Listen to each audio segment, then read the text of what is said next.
What is your biggest secret you keep from everyone? When I was 17, my best friend was 16 and a year behind me in school. We had met in a split class of grade 4 and 5 students. A couple weeks after the new school year started, we went out biking on a weekend and he went over an edge on the pathway we were on and died. It was a 25-foot drop onto a rocky ridge line and then into a river another 50 feet below, and he landed head first. It was declared an accident. His bike had slipped on something and lost control and he went right over the edge.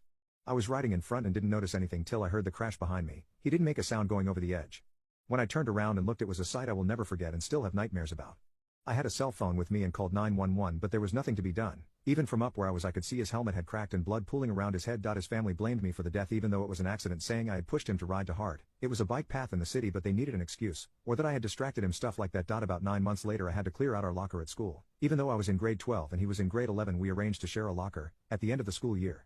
As I was cleaning it out, I found an envelope taped to the bottom, a shelf addressed to me. I took it home and it was more than a month before I could open it. 2 days after my 18th birthday, and it turned out to be a suicide note he had written the Friday before the accident. It laid it all out, including the very details of how he planned to do it, down to the bend in the pathway that had no guardrail and the reason for why he was doing it.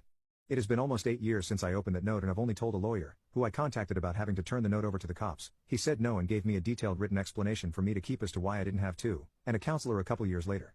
The note and the explanation from the lawyer in a lockbox, as I cannot bring myself to get rid of it. To this day his family still blames me for his death, but I refuse to tell them the truth as their religious beliefs would make it impossible to bear.